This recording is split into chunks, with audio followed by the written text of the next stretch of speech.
Misalkan teman-teman mau sungguh-sungguh beternak, itu memulai ya awal-awal bulan kayak gini bagus sebenarnya. Februari kayak gini bagus karena April itu sudah puasa ya. April puasa Lebaran itu biasanya harga akan naik terus.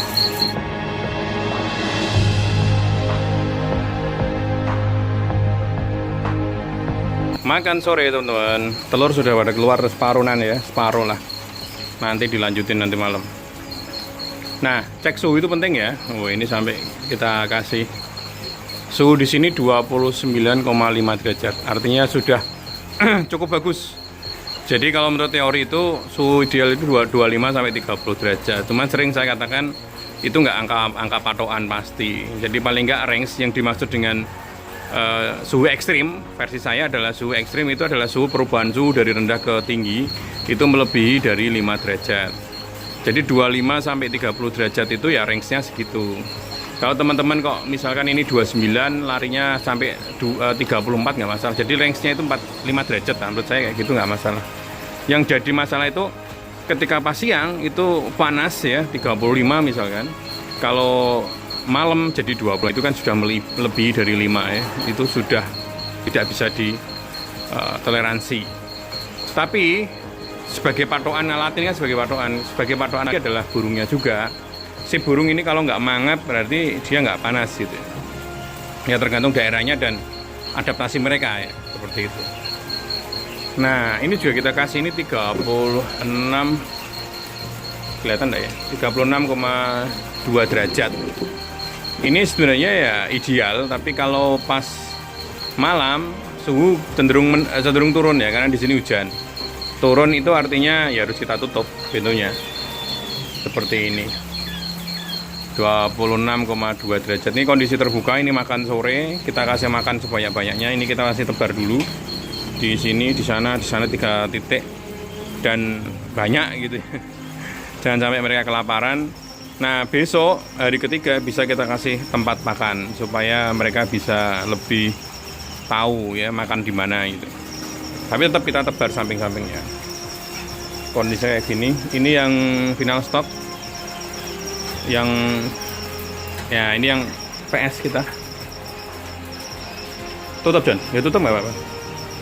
Tutup separuh dulu lah. Nanti tinggal nutup lagi. Nah ini 36,4 derajat. Ini kondisi lampu kita nyalakan pol ini.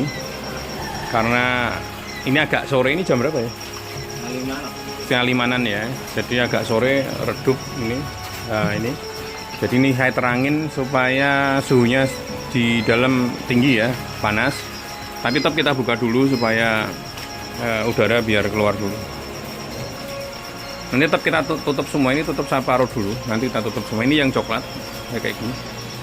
Ini yang ini tidak usia 2 hari aja, ini ada yang usia 5 harian yang agak gede itu. Ini yang hitam, ini yang hitam juga, Ya, semoga nggak ada masalah. Minum sudah kita tumpuk-tumpuk sudah sampai 3 galon ya. 3 infus. Ini ada yang 2, ada yang 3. Jadi minumnya rata-rata 100 ekor itu minumnya 600 ml per malam ya. Per 12 jam. Rata-rata segitu. Jadi kalau teman-teman kok di sini dikasih 200 misalkan, ya udah dikasih 2 galon dan besok pagi tinggal dikit kita tambah lagi. Itu usia 0 sampai 5 harian ya. Tapi kalau sudah usia lanjut ya beda lagi. Kita mancing dulu, ya John. Kita mancing dulu sambil kita nunggu ini makan selesai. Biasanya kita panen telur. Kita biarin dulu. Nah, lampu udah otomatis hidup karena suhunya sudah cuacanya sudah agak mendung. Nah ini biarin makan-makan aja. Oke. Pokoknya buat teman-teman yang baru usaha puyuh tetap semangat. Semua ada jalan keluarnya. Dan kalau mau memulai usaha ini pas saat ini karena berapa lagi Lebaran? 3 bulan? 2 bulan ya? 2 bulan lagi Lebaran. April ya? Sekitar April Lebaran, jadi pas ini kita mulai naruh DOG sekarang 2 bulan pasti ya puncak-puncaknya produksinya, jadi tinggal panen aja. Pasti harganya mahal. Kalau nggak mahal ya nggak Lebaran namanya. Betul Pak John? Betul sekali. Wih. Satu ya? John? Wih, ini korannya harus dijepit, bener-bener jepit.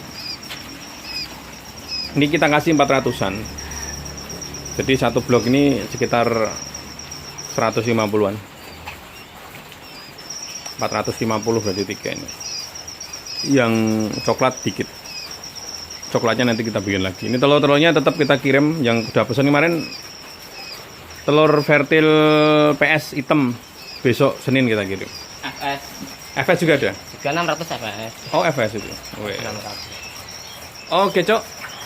Mancing dulu, Cok ya. Ya, siap. Ayo. Teman-teman, kemarin ada yang nanya kapan kita memulai beternak puyuh. Kalau saya jawabannya ya mulai sekarang. Bisa belajar sedikit-sedikit, bisa langsung kalau yakin langsung ya minimal 1000 atau 1500 gitu untuk memulainya. Ya kalau kita nggak memulai sekarang, kapan kita harus memulai? Karena mungkin terlalu banyak teori teman-teman masukkan ke otak gitu, akhirnya nggak mau mencoba. Karena teori itu kadang paradoks. Paradoks itu ada sisi yang bertolak belakang. Misalkan kalau mau dapat uang ya usaha. Tapi kalau nggak mau bangkrut, jangan usaha kayak gitu ya. Jadi nanti ketika pertimbangan banyak di otak kita, paradoks itu akan muncul semua. Dan akhirnya kita nggak memulai, hanya teori saja yang bermain di otak, akhirnya ya selesai juga gitu. Yang paling penting, awalilah semua itu dengan hobi ya, dengan kesenangan, dengan senang aja gitu ya, dengan keikhlasan. Segala sesuatu kalau namanya suka itu mau untung mau rugi, yang pertama ya senang gitu. Itu dulu yang diterapkan, kalau nggak senang jangan. Pekerjaan yang paling enjoy, paling nikmat itu ya pekerjaan yang kita dalam bekerja itu tidak terasa kalau kita bekerja. Jadi seolah-olah kita hanya main-main gitu, karena hanya hobi yang kita lakukan, ternyata mendapatkan hasil. Nah, itu lebih menyenangkan dibanding kita orientasinya hanya keuntungan, orientasinya hanya finansial. Itu kadang kita bisa pusing sendiri nanti. Jujur saya pertama kali dulu ketika beternak itu yang pertama juga hobi dulu. Saya memikirkan finansial ya kemudian. Jadi yang pertama senang dulu, beternak itu menyenangkan. Ketika kita memelihara satu burung aja seneng, apalagi banyak gitu ya. Orientasi saya gitu dulu otak saya. Tapi ketika sudah banyak, mikir saya nggak ke hobi aja gitu, tapi keuntungan. Ternyata dengan kesenangan kita menghasilkan. Nah itu yang paling penting. Kalau ditanya kapan kita memulai, ya memulai sekarang. Tapi kalau misalkan teman-teman mau sungguh-sungguh beternak, itu memulai ya awal-awal bulan kayak gini bagus sebenarnya. Februari kayak gini bagus karena April itu sudah puasa ya, April puasa Lebaran itu biasanya harga akan naik terus. Sampai kalau di Jawa itu ada Syawal akhir itu tetap masih bagus. Dan kalau kita lihat sekarang ini bibit paling murah teman-teman. Ada teman-teman yang nge-share beberapa farm PT itu yang harganya sangat signifikan ya. Itu manfaatkan aja untuk memperbanyak. Kalau misalnya punya modal, segeralah memperbanyak.